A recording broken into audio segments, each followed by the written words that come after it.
Previamente en el canal hablamos sobre los convertidores digitales a analógico mediante el método de R2R o escalera resistiva. Este método, a pesar de ser el mejor para la conversión de señales digitales analógicas, gracias a su muy rápido tiempo de respuesta, resolución configurable y posiblemente bajo ruido, tiene una desventaja. Esta desventaja es la cantidad de pines que se requieren para poder alcanzar una resolución requerida. Para el caso de bajas resoluciones, como por ejemplo 4 bits, no resulta un problema real, dado que solo nos exige 4 pines del microcontrolador. Pero, conforme incremente la resolución, incrementa consigo la cantidad de pines necesarios para que funcione este DAC. En microcontroladores cuyo pin count es de 60 pines o más, puede que no sea realmente un problema, pero en microcontroladores de altas prestaciones con baja cantidad de pines, este puede ser un problema. ¿Cómo podemos entonces obtener el funcionamiento especial de un DAC R2R si contamos con poca cantidad de pines? Para nuestra suerte, sí tenemos una solución. Estos son los DAC que operan mediante protocolo serial. Existen periféricos controlados por protocolos I2C y SPI, los cuales nos brindan las ventajas de tener un DAC R2R, pero solo con la necesidad de conectarlos a un puerto serial, sea cual sea de ambos mencionados. Estos nos van a brindar una serie de características muy cercanas a las que obtendríamos con un arreglo R2R funcionando por comunicación paralela. ¿Cuáles son las diferencias? Para analizar las diferencias, ventajas y desventajas, vamos a usar como ejemplo el DAC MCP4725 de Microchip. Este DAC opera mediante el protocolo I2C, por lo que es perfecto para un microcontrolador con baja cantidad de pines. Veamos el datasheet para conocer sus características. Como características resumidas tenemos que este DAC opera con un voltaje de 2.7 volts hasta 5.5 volts. Tiene una resolución de 12 bits, cuenta con una EEPROM interna, tiene un tiempo de asentamiento rápido de 6 microsegundos, tiene una referencia de voltaje externa conectada a VDD, muy bajo consumo de corriente y una salida de real a real. Así como 3 modos de comunicación en I2C, el cual es el estándar de 100 kHz, el rápido de 400 kHz y súper rápido a 3.4 MHz. Como estructura interna tenemos una muy convencional de todo periférico que funciona por comunicación serial. Veamos entonces a continuación. Tenemos primero el Power on Reset, un módulo que controla el modo de consumo del DAC. Tenemos posteriormente el Charge Pump, que es básicamente un módulo Step Up de voltaje, dado que se necesita un voltaje elevado para poder hacer operar la EEPROM, especialmente al escribir datos. En conjunto, la EEPROM es donde se guardan datos necesarios, sean de configuración, de adquisición, etc. Posteriormente tenemos la interfaz I2C con sus puertos SDA, SSL y A0, siendo el último el pin de dirección para establecerla al momento de realizar la comunicación. Posteriormente tenemos los registros de entrada, que controla prácticamente todos los registros que entran al DAC, sean del DAC en sí, de encendido, de EEPROM, etc. Luego tenemos los registros del DAC, que controla directamente la salida del DAC en conjunto con lo que se podría escribir con la EEPROM. Posteriormente tenemos el arreglo resistivo del DAC, en conjunto con el op-amp que cumple la función de buffer y filtro pasabajos. En conjunto con esto tenemos el sistema de control de encendido y apagado. Esto porque esta sección se podría considerar como la que más consume corriente de todo el periférico. Es por esto que cuando requerimos bajar demasiado el consumo, posiblemente a la escala de nanoamperes, apagamos esta sección por completo. Podemos observar entonces que tenemos una estructura bastante sencilla, compacta y eficiente. Ahora analicemos parámetros eléctricos importantes en el datasheet. Comenzamos con requerimientos de alimentación. Tenemos que puede operar desde 2.7 volts hasta 5.5 volts. El DAC consume entre 210 y 400 microamperes, pero obviamente cuando los pines de comunicación están aterrizados y no se tiene una carga conectada. Esto significa que es un consumo totalmente aislado de funcionamiento interno del DAC y al momento de modo power down tenemos entre 60 nanoamperes y 2 microamperes de consumo. Esto claramente es el modo de ahorro de energía y nos interesa más cuando tenemos un sistema operando a base de una batería.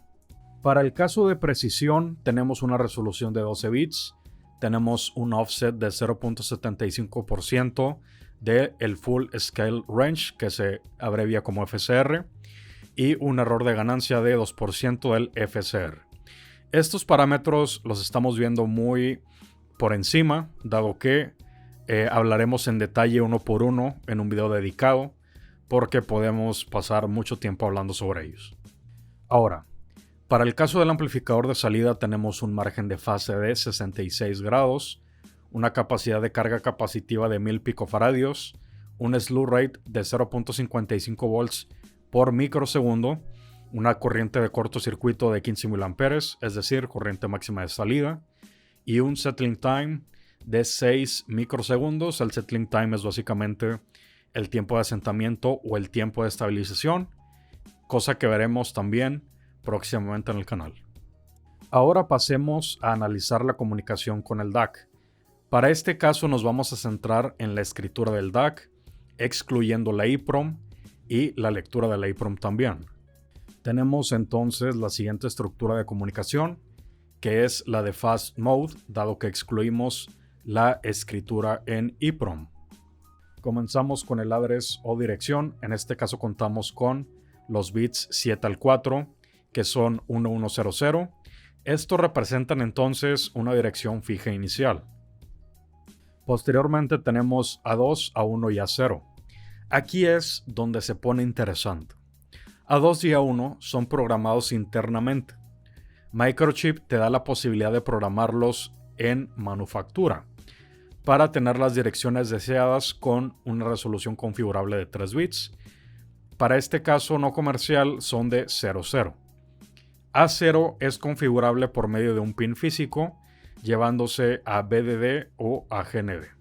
Para este caso será 0 porque lo llevaremos a GND.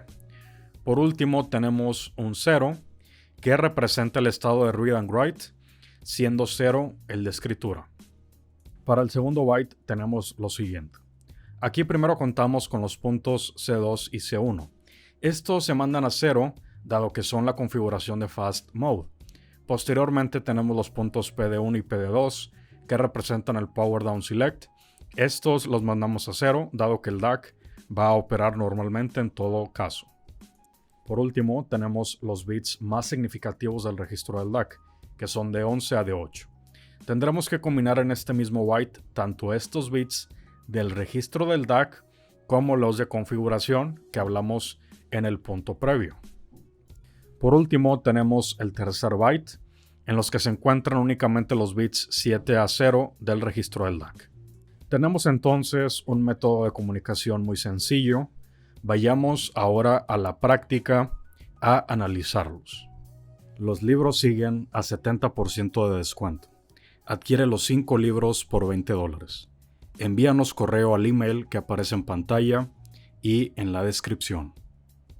Ejemplo en código, ilustración y explicación de funcionamiento. Para este ejemplo, vamos a usar un microcontrolador de la línea Midrange de PIC, el cual es el PIC 16F886 de Microchip, y el ID de MicroC para PIC. Para nuestro caso, tenemos un código demasiado sencillo, el cual consiste en lo siguiente. Primero, debemos comprender que el DAC es de 12 bits. La resolución es directamente ligada al voltaje de alimentación. Por ende, podemos obtener la resolución dividiendo el voltaje de referencia sobre la resolución en decimal, la cual es 4096 para 12 bits.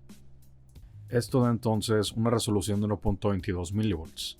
Esto, cabe aclarar, es el margen teórico, ya que tenemos otros valores que intervienen, pero nos sirve como una aproximación muy buena. Entonces, si queremos obtener una salida de 1460 mV, que equivale a 1.460 volts, ¿qué valor deberá tener la variable de transmisión? Simplemente dividimos la salida requerida sobre la resolución y obtenemos 1196. Este será entonces el valor del DAC que deberá recibir. Bien, ya que tenemos esto, ahora pasemos al código. Para este caso tenemos un código demasiado sencillo, solo vamos a transmitir el valor por I2C. Para el caso de la transmisión, primero enviamos la dirección, en este caso es un formato de 8 bits, dado que así lo exige la librería, equivalente en binario a 192. Esto por las configuraciones que hablamos previamente al revisar el datasheet. Ahora, dado que la transmisión es byte por byte, es decir, de 8 bits en cada transmisión, hablando específicamente de la transmisión de datos sin contar el acknowledge ni demás, debemos tener en cuenta que nuestra variable, al ser de 12 bits, no la podemos mandar en una única transmisión, por así decirlo. Tenemos que separarla entonces en dos partes o 2 bytes. El primer byte deberá ser la información requerida de operación del DAC, cosa que vimos en el datasheet, y posteriormente los bits 11 al 8 del registro del DAC. Posteriormente enviamos los bits del 7 al 0 de la variable. Esto, como podemos ver, lo logramos usando desplazamiento de registro con la función disponible en C. Tenemos entonces una función sencilla. Vayamos ahora al osciloscopio a revisar lo que obtenemos. Ejemplo en osciloscopio de comunicación. Primero analicemos la comunicación en el osciloscopio. Podemos ver entonces que tenemos los 3 bytes de comunicación. El primero es la dirección. Este contiene el valor de 192, como lo habíamos revisado previamente. Posteriormente tenemos el byte con los bits más significativos del registro del DAC. Este valor en decimal equivale a 4. Posteriormente tenemos el último byte con el valor del registro del DAC con los bits 7 a 0. Este equivale a 172 en decimal. De esta manera entonces se efectúa la comunicación con el DAC. Muy sencilla, pero al mismo tiempo muy lenta. Este es uno de los motivos por el cual no usamos DACs por I2C cuando requerimos frecuencias de muestreo muy elevadas. Ahora pasemos a revisar el voltaje de salida del DAC. Ejemplo de salida de voltaje. Como podemos observar, logramos una aproximación demasiado buena a lo esperado, pero observamos variaciones en la salida. ¿Esto a qué se debe? Esta es una imagen de la salida en el osciloscopio. Dado que la fuente de poder es un regulador switch mode, obtenemos un ripple de salida que afecta a nuestro DAC. Para evitar esta clase de problemas necesitamos un entorno con muy bajo ruido y estabilidad enorme en la alimentación. Ahora hagamos una función distinta. Hagamos un generador de funciones. Código generador de función de rampa. Para el caso de generador de rampa, hacemos una pequeña modificación en el código para generar un incremento en la variable por cada ciclo. Dado que la variable usada es de 16 bits, tenemos que usar una función if para mandarla a 0 cuando llegue a 4095, que es el límite en 12 bits. Tenemos entonces la señal de salida, pero notamos que tenemos una frecuencia de salida de 2 Hz. ¿Por qué tenemos una frecuencia tan baja?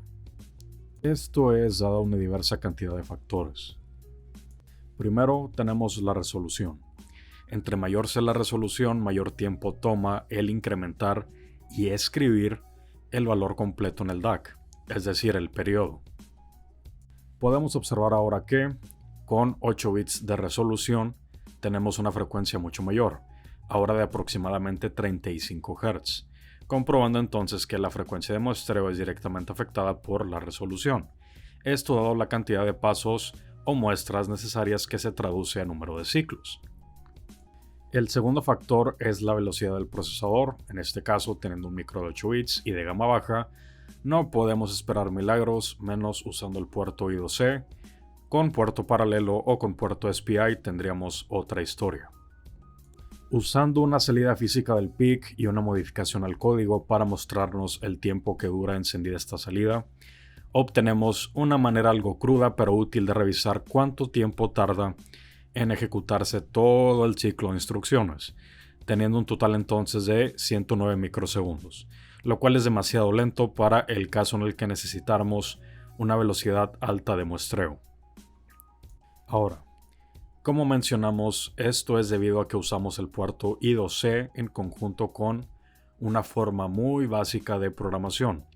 Usando interrupciones podríamos lograr algo mejor, pero poco podremos obtener en comparación a usar una configuración en salida paralela y un ladder R2R.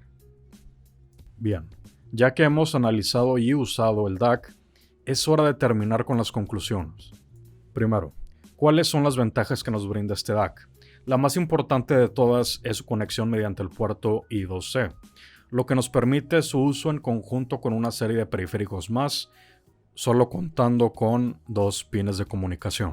La segunda ventaja es la precisión de 12 bits, la cual nos puede brindar una precisión bastante aceptable, cosa que siempre es útil. La tercera ventaja es sus dimensiones. El periférico cuenta con dimensiones demasiado reducidas, aparte de requerir pocos componentes para su funcionamiento. Por ende, es una maravilla para bajos footprints. Por último, tenemos la buena cantidad de prestaciones versus precio del DAC, lo cual lo convierte en un DAC demasiado útil y versátil. ¿Cuál es la principal desventaja del DAC? Su velocidad. A pesar de que el DAC soporta una frecuencia de comunicación considerablemente alta para ser de I2C, la cual es de 3.4 MHz, esta puede verse demasiado limitada por una serie diversa de factores. Esto debido a que el protocolo I2C difícilmente puede llegar a extremas velocidades de comunicación, como lo es un puerto paralelo o un puerto SPI, debido a su naturaleza half duplex. Ahora, no quiere decir que no se puedan tener velocidades muy altas de muestreo con una combinación de programación eficiente y una velocidad de comunicación alta en el puerto, pero no se podrá tener el mismo potencial que en SPI, cosa que veremos en comparativa en futuros videos. Pero esto solo nos afecta cuando requerimos frecuencias de muestreo demasiado altas. Para casos donde la frecuencia de muestreo no es un problema, esto no representa entonces un problema. Por ende, los puntos positivos superan demasiado al único punto negativo. Este es un video más de la serie de DACs que saldrán en el canal. Posteriormente revisaremos aplicaciones más detalladas, así como otros tipos de DACs y sus comparativas. Bien gente, esto ha sido todo por hoy. Espero que la información brindada el día de hoy les sirva mucho en su aprendizaje y futuros diseños. Si te gustó el video y te fue de utilidad, no olvides apoyar dándole like, compartiéndolo y suscribiéndote al canal.